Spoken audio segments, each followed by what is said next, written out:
அம்மா இப்போ பாருங்கம்மா, நம்ம வந்து அடிக்கடி வந்து இந்த கோதுமை பூரி தான் நம்ம சாப்பிட்டு பழக்கமாக இருக்குது. இப்போ கேழ்வரகு மாவும் நம்ம கோதுமையும் சேர்ந்த ஒரு பூரி செய்யலாங்க. இதுக்கு வந்து 3 கப்பு மாவு வந்து இந்த இந்த கப்பால் 3 கப்பு போட்டு மாவு கோதுமை மாவு போட்டிருக்கிறேன். கேழ்வரகு மாவு வந்து 1 கப்பு இதில் வந்து நம்ம மிக்ஸ் பண்ணிக்கலாம். இதை வந்து நல்லா மிக்ஸ் பண்ணிக்கணும், கலந்துக்கணுங்க. இதில் வந்து 1/2 ஸ்பூன் வந்து டேபிள் ஸ்பூன் அளவுக்கு உப்பு கொஞ்சம் சேர்த்துக்கணும் நம்ம. இது கூட வந்து நம்ம ரவை இருக்குது இல்லைங்களா, இந்த ரவை வந்து ஒரு டேபிள் ஸ்பூன் அளவுக்கு இந்த ரவையை நம்ம இது கலந்துக்கணும். அதுக்கப்புறம் வந்து நல்லா கலந்து நல்லா மிக்ஸ் பண்ணணுங்க. இந்த ரவை நம்ம ஏன் போடுறோன்னா, இந்த பூரி வந்து நல்லா கிறிஸ்பியாக இருக்கும், சாப்பிட்றதுக்கு டேஸ்ட்டாக இருக்கும். இந்த பூரி வந்து ரொம்ப நல்லா டேஸ்ட்டாக இருக்குங்க. ஹெல்த்தியான ஐட்டம்ஸாக நம்ம இதை செய்கிறோம். இப்போ நல்லா மிக்ஸ் பண்ணிட்டோம்னா, இதுக்கப்புறம் வந்து இதில் நம்ம தண்ணி கொட்டி நல்லா பிசைஞ்சிக்கலாம். பாருங்கள், இப்படியே தான் பிசையணும். 1 கப் அளவுக்கு இந்த ஜக்கில் வந்து அவ்வளோ தண்ணி போட்டு பிசைஞ்சு ரெடி பண்ணிடலாம். இப்படி நல்லா பிசையணும் பாருங்கள். இது நல்லா சின்ன பிள்ளைங்க மறுக்கொண்டு நல்லா டேஸ்ட்டாக சாப்பிடுவாங்க, நல்லா இருக்கும், சுவையாக இருக்கும். பாருங்கள், ஹெல்த்தியான பூரி இது. பிசைஞ்சு நம்ம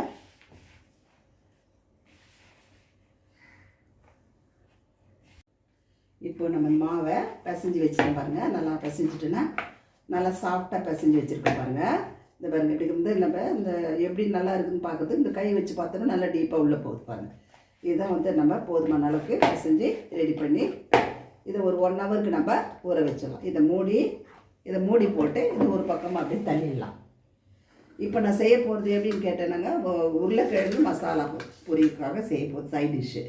இது வந்து 1 பிடி அளவுக்கு பட்டாணி எடுத்து நைட்டு ஊற வச்சு இதில் குக்கரில் போட்டு ரெடி பண்ணி வச்சுருக்கேங்க.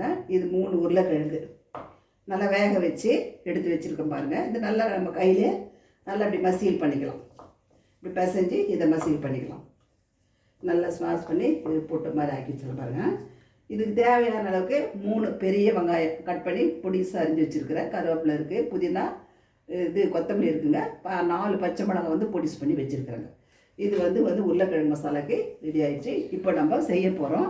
எப்படி செய்ய போகிறோன்றதை வாங்க பார்க்கலாம். இப்போ நம்ம உருளைக்கிழங்கு இது பூரிக்கு சைடு செய்யலாங்க. இப்போ வானலிக்கு ஸ்டவ் பற்ற வச்சுட்டேன்.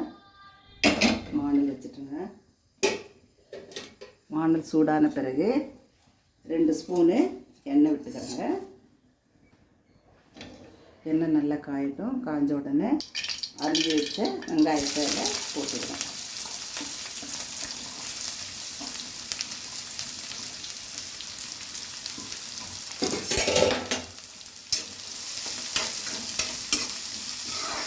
இது நம்ம இப்படியே பரட்டிக்கிட்டே இருக்கணும். எப்படி அப்படின்னா நம்ம அதை பரட்டிக்கிட்டே இருந்தோம்னா இந்த வெங்காயம் நல்லா கோல்டன் கலரில் மாற ஆரம்பிக்கும். கோல்டன் கலரில் மாற ஆரம்பிக்கிட்டு பாருங்கள். வெங்காயம் நல்லா செவர ஆரம்பிச்ச உடனே இதோட நம்ம 4 பச்சை மிளகாய் அரிஞ்சு வச்சு இல்லைங்களா பொடிசாக, அதையும் காரத்துக்காக 4 பச்சை மிளகாய் போட்டுக்கலாம். உங்களுக்கு காரம் அதிகம் தேவையாக இருந்தால் இன்னும் ஒரு பச்சை மிளகா கூட சேர்த்துக்கலாம். இந்த வெயிலுக்கு வந்து ஒரு சில பச்சை மிளகா நிறைய சாப்பிட மாட்டாங்க, அதனால் அதையும் போட்டு லேசாக வதக்கிக்கலாம். அது பிறகு வந்து இந்த கருவேப்பிலை நம்ம போட்டுடலாம். போட்டு நல்லா வதக்குன்னு வதக்கிட்டு வைக்கணும் பாருங்கள். வதங்கிடுச்சிங்களா? வெங்காயம் நல்லா கோல்டன் கலரில் வதங்கிடுச்சுங்க. இது வந்து ஒரு 200 மில்லிக்கு தண்ணி ஊற்றிக்கலாம். இது நல்லா கொதிக்கிட்டுங்க. சும்மா கொஞ்ச நேரம் மூடிட்டோம். ஒரு 2 நிமிஷம் கொதிக்கட்டும். இது நல்லா பாயில் ஆகிடுச்சிங்க, கொதிக்க ஆரம்பிச்சுங்க. இதுக்கப்புறம் வந்து நம்ம மிக்ஸ் பண்ணி வச்சுருந்த உருளைக்கிழங்கு அனைத்தும் கொட்டிடலாம். பாருங்கள், நல்லா மிக்ஸ் ஆகிடும்.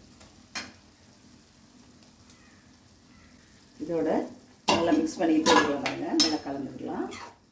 இது கெட்டியான உடனே இதெல்லாம் உடச்சி விடலாம் பாருங்கள். இது கூட இந்த பட்டாணி நம்ம வேக வச்சு வச்சுருந்தீங்களா, இதில் கொட்டிடலாம். இந்த கொதி வந்து விடலாம். மூடி போட்டுடலாங்க. மூடி போட்டு ஒரு 2 நிமிஷம் வந்து கொதிக்கிட்டுங்க. இப்போ உருளைக்கிழங்கு பட்டாணி குருமா ரெடி ஆகிடுச்சு பாருங்கள். கெட்டி ஆகிடுச்சிங்களா? இப்போ ரெடி ஆகிடுச்சு. நம்ம இது மேலே கொத்தமல்லி தழையை தூவி இறக்கிடலாங்க. நல்லா வாசனையாக இருக்கும். அவ்வளோதான். இறக்கி ஸ்டவ் ஆஃப் பண்ணிவிடுவோம். அடுத்து நம்ம பூரிக்கு ரெடி பண்ணிவிடுவோம். ஸ்டவ் பற்ற வச்சுக்கலாங்க. ஸ்டவ் பற்ற வச்சு எண்ணெய் நல்லா சுடட்டும். பிசைஞ்சு வச்சு மாவை வந்து உருட்டி வச்சுருக்கோம் பாருங்கள். இப்போ நம்ம பூரி சுட்டு எடுத்துடலாம். உருட்டி வச்சுருக்கிற மாவை போடலாம். கேழ்வரகும் கோதுமையும் சேர்ந்த மாவு பாருங்கள் எவ்வளோ அருமையாக உருட்டி வச்சுருக்கிற நல்லா சாஃப்டாக இருக்கும். இப்போது எண்ணெய் நல்லா பாயில் ஆகிடுச்சிங்க. பூரி இப்போ மாவு வந்து உருட்டி வச்ச மாவை இப்போ நான் இதில்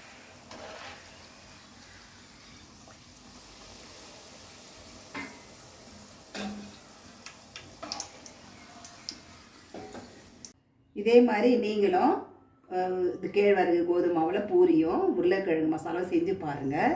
மிகவும் சுவையாக டேஸ்ட்டாக இருக்கும். எல்லாருமே இதை விரும்பி சாப்பிடுவாங்க. லைக் பண்ணுங்கள், ஷேர் பண்ணுங்கள், இது உங்கள் ஃப்ரெண்ட்ஸுங்கள்கிட்ட சொல்லுங்கள், சப்ஸ்கிரைப் பண்ணுங்கள். தேங்க்யூ ஃபார் வாட்சிங். நெக்ஸ்ட் வீடியோவில் நம்ம சந்திப்போங்க.